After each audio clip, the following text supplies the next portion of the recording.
We did the best, and now it's time for the worst. Because, well, just because. So, I don't even have much of an introduction, unlike the first one where I talked a lot. But I don't have an introduction for this one.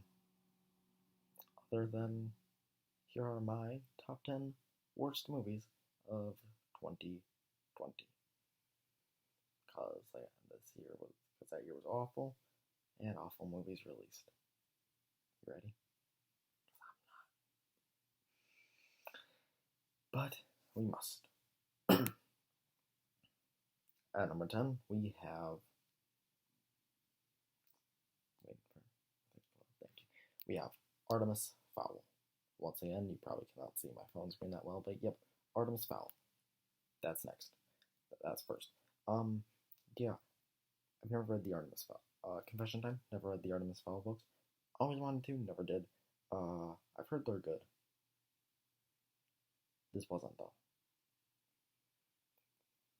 And it wasn't just well, you didn't read the book, so you just didn't understand. No, people who read the books hated this movie probably more than I did. And I wouldn't say I hated it.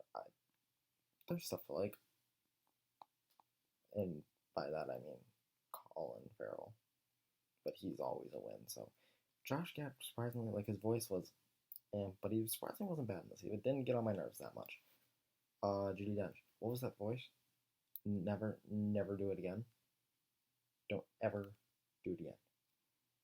Don't. She's been making weird career choices that I'm not okay with. But this movie was unimaginative. The action was poorly shot. Everything about it was dull. I was bored out of my mind. I didn't expect much from it, but it gave me less than what I thought I was going to get, which, again, wasn't much. So it's kind of impressive in that way. Good thing it didn't go to theaters. It's a good thing that got a Disney Plus release because I don't imagine it. I imagine it would have bombed. At number 9, we have Brams The Boy 2. The Boy was a bad movie, but I do like it because there's a moment I like, and that's the twist. I think the twist kind of makes sitting through that dull, run-of-the-mill horror movie worth it when you find out that the doll isn't actually haunted, but just a creepy weirdo living in the walls. I love that twist. I actually thought it was legitimately great. I didn't see it coming, and it was so weird, but I just loved it. Then this movie comes out, and right when I heard it was announced, I automatically knew I was going to hate it because it was going to undo what made that first one somewhat redeemable, the ending, and it does. It undoes it, and that's just the start of my problems with it. All the characters are dull and make stupid choices. There's a reason there's a stereotype about horror movies being crappy, and it's movies like these January horror movies that there's a couple on my list. I'm not looking forward to the rest of this list.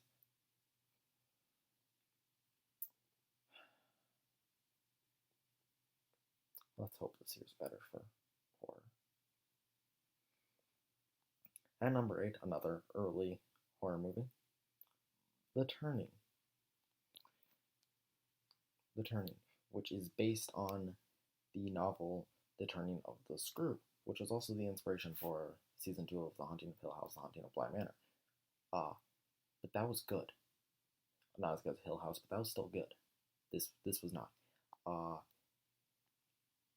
I think the performances are serviceable to decent. I like Mackenzie Davis and Finn Wolfhard. They're doing pretty good with what the script given them. So is the little girl Brooklyn Prince. She's doing pretty good.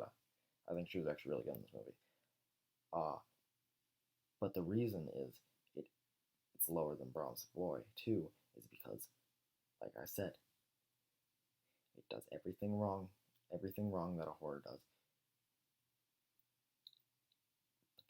It's longer, and that's the reason I dislike it more because it's longer. I mean, at least the Brams Boy 2 is like an hour 26 minutes. This is an hour and 34 minutes. Almost 10 minutes longer. That's inexcusable. Also, I don't like either endings. There was an alternate ending that you can watch. I don't like either. I'm not a big fan of either.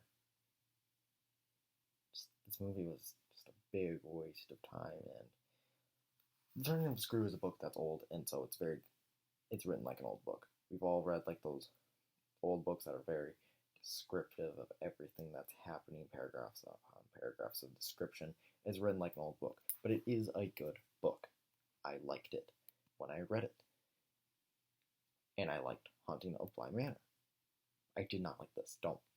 If you want to read it, I actually do recommend it. Like I said, it's written like an old book, so you have to prepare yourself for that.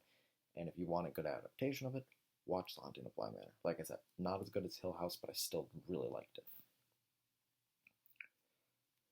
At number 7, oh look, another early horror film, The Grudge. I'm not a big fan of the Grudge franchise.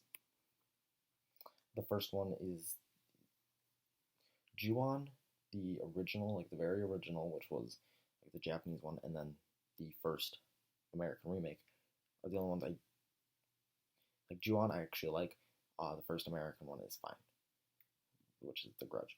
I don't like this one, and I'm actually kind of disappointed for it because it's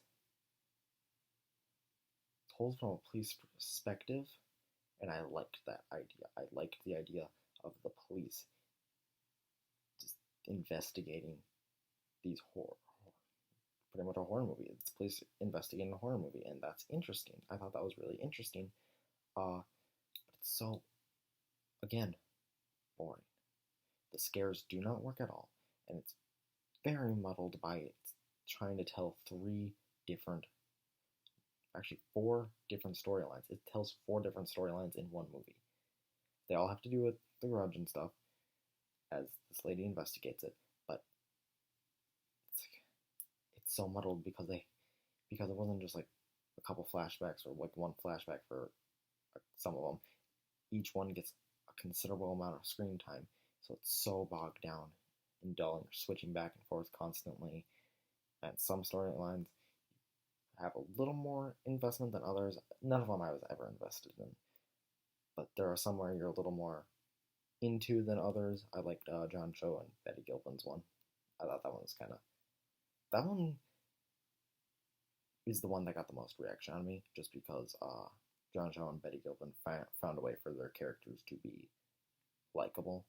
So when their storyline happened, I felt something, just a little something, just because of that. I like both those actors. So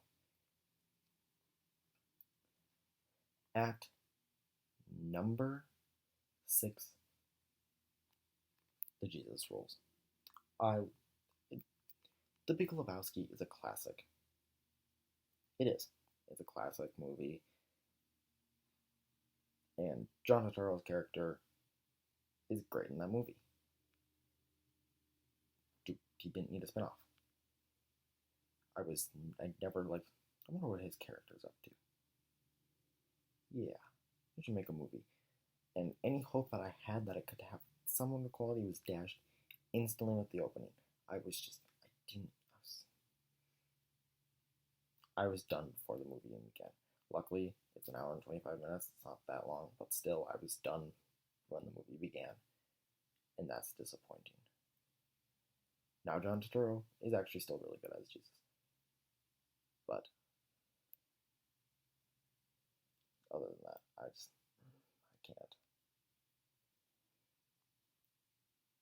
I just can't. At number 5, we have Songbird. That one. The one everyone was dreading coming out. The one that was produced by Michael Bay. And is about the coronavirus pandemic. Well, sooner, Bay. I don't like Michael Bay. At all. Don't like him as a person. I saw what he kind of did to Megan Fox. Feel bad for her. Don't like his movies. So, but he only produced this one. This movie is directed by Adam Mason. I've never really seen anything he's done. He's done a lot of small pictures. It's probably his biggest thing he's ever done. It just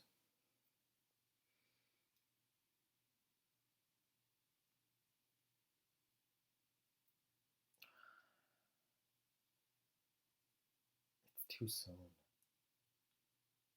It's too soon. I'm fine with making a movie like this about the coronavirus pandemic in the future, but this is the year it started.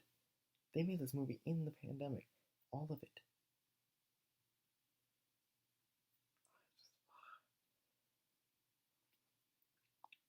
I, I couldn't.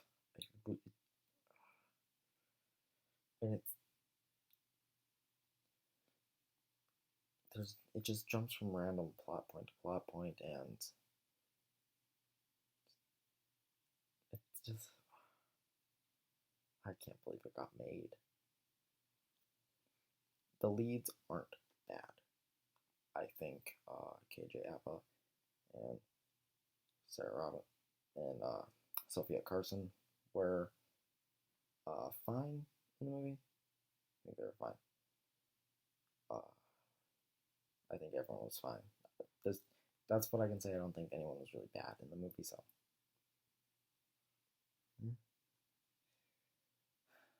At number 4, we have Fantasy Island. I knew this was going to be bad from day one.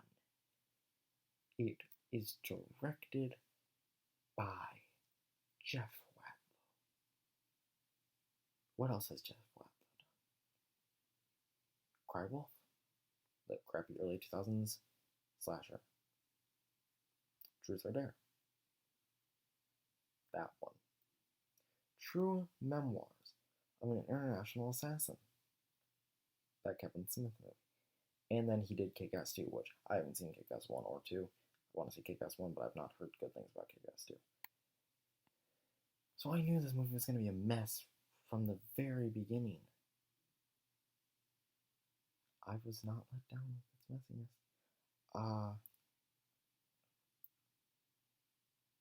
The one thing I was hoping for was, I was hoping Michael Pena would save it as Mr. Rourke, but he didn't. He didn't. I mean, he's fine in it, but like, I like Michael Pena. He's a very talented actor, and he's very talented comedic actor. I was really hoping that, like I said, this movie was awful, but Michael Pena made it worth it. But he didn't. He was just there, and I was very disappointed in that. At number 3, we have Dolittle. Robert Downey Jr. went from one of his best performances to one of his worst.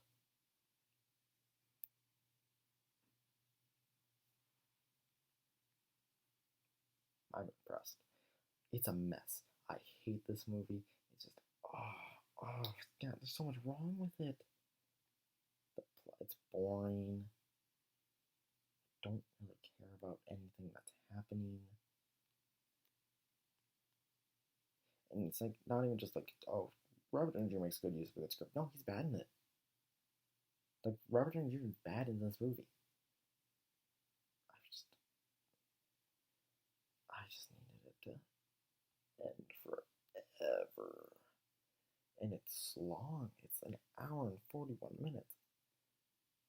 And I'm saying, that doesn't seem long. It's long for a movie that's boring and filled with non-funny jokes.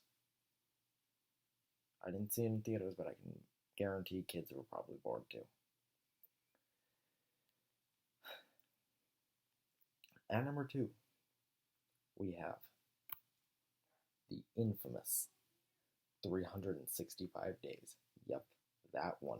This, if you were at all, if you know anything about film or anything, and we're on like, or just in general culture, it was pretty big for a little bit there. Never got to 50 Shades of Grey big, but it was talked about a lot. This Netflix original movie, which was is a foreign movie and it's based on a book. It's about a boss of a mafia family who kidnaps a girl and gives her 365 days to fall in love with her. To be fair, she's never raped, which made me feel a whole lot better. But it is making Stockholm Syndrome sexy, which a lot of people had problems with. A lot. There was a petition to get it removed. A lot of people signed that petition, but it ultimately failed because we're getting a sequel. I don't need a sequel. I can guarantee the books are probably bad. Both books are probably bad. And this movie is bad. The writing's bad. The acting's bad. It's just the direction is bad. Everything is bad about it, including its treatment of sensitive subject matter. I'm baffled by this movie. I'm baffled by it. It probably would have been the worst movie of the year. But one more came out. Similar to the worst movie of 2019, which was The Haunting of Sharon Tate, directed by a man who's known for documentaries, who exploited a real tragedy. It made you feel disgusting for watching it. But before we get to that, let's get to some honorable mentions, or more like dishonorable mentions. Super Intelligence, the HBO Max movie starring Melissa McCarthy. Melissa McCarthy has talent. She's proven that she can be funny and just do good movies. Not with Ben Falcone.